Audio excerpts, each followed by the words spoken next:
сайд нар, төрийн нарийн бичгийн дарга нар гэх зэрэг хүмүүс байсан бол илүүтэй хөгжлийн бэрхшээлтэй хүмүүсийн төрийн хүмүүс байгууллагын төлөөллүүд мөн одоо хөгжлийн бэрхшээлтэй иргэдийн төлөөллийг оролцуулан өөрчлөн зохион байгуулах шийдвэрийг гаргалаа.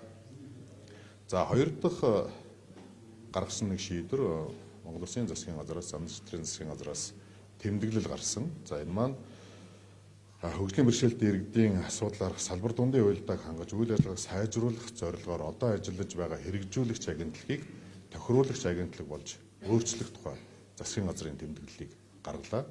За хэрэгжүүлэгч агентлагаас илүүтэй тохируулагч агентлаг байх нь өөрөө яг тэр хөгжлийн бэрхшээлтэй иргэдлүүгээ зорилттой бүлгэрүүгээ илүүтэй чиглэгдсэн илүү судалгаатай үр дүнтэй уялдаатай юм уялдаа холбоог сайжруулсан юм ажил болох юмаа гэж үзэж байгаа.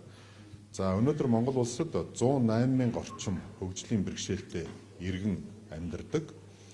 За ялангуяа одоо хөдөө орон нутагт яг энэ хөгжлийн бэрхшээлтэй иргэд рүү үзүүлж байгаа төрийн зарим ажил үйлчилгээ хүрэхгүй байгаа юм сул талууд бий. Яг л хөдөө орон нутаг дээр яг хөгжлийн бэрхшээлтэй иргэнийг дагнж одоо хариуцаж ажиллах тийм төрийн одоо албан хаагчид ажилуулах бололцоо боломж том муу байгаа.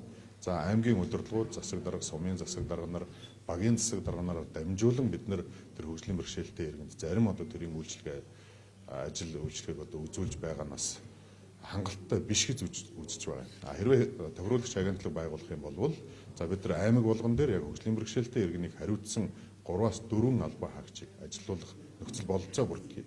За яг өнөөдрийн байдлаар гэр бүл хөдөлмөр нийгмийн хамгааллын яамны одоо бүтэц бүрэлдэхүүнд ажиллаж байгаа хөдөлмөр халамж үйлчилгээний газар мөн гэр бүл хүүхдийн одоо байгууллагаараа дамжуулан бид нар одоо хөдөө орон нутагт байгаа хөгжлийн бэрхшээлтэй иргэдийн судалгааг гаргах, тэдгээрийг чадварчуулах, сургах, сэргээн засах үйл ажиллагааг явуулж байгаа. За хэрвээ тохируулагч агентлаг болох юм бол зарим шийдвэрүүдэд тохируулагч агентлагууд маань өөрсдөө бие даан гаргах улс төрөөс хараат бусаар шийдвэр гаргаад явах ажил бололцоо бүрдэх учраас бид нар тохируулагч агентлаг болох нь зөвөө гэдэг шийдвэрийг өнөөдөр гаргаж байна. За мэдээж хэрэг улсын хурлаас тогтоол гаргах ёстой. За өчигдөр 12 сарын 2-ны өдөр Монгол Улсын ерөнхий сайд Занданчтар ерөнхий сайд хөгжлийн бэрхшээлтэй иргэдийн төлөөлөл, төрийн бас байгууллагуудын төлөөллийг хүлээн авч уулзсан. Өнөөдөр одоо олон улсын эрхийг хамгаалах өдөртөө холбогдуулан. За энэ болсон уулзалтан дээр хөгжлийн бэрхшээлтэй иргэд мөн одоо төрийн бас байгууллагуудаас тавьсан одоо хүсэлт саналынх нь одоо саяны 2 санал за зөвлөлийн мөрөлдгөөнийг өөрчлөх, нээлттэй сонгон шалгуулалтаар оруулах, хэрвээ ажиллахгүй байгаа бол тэр зөвлөлийн гишүүнийг эргүүлэн татах зэрэг уян хатан нөхцөлтэй юм зөвлөл байх нь зөвөө гэж үзэж байгаа.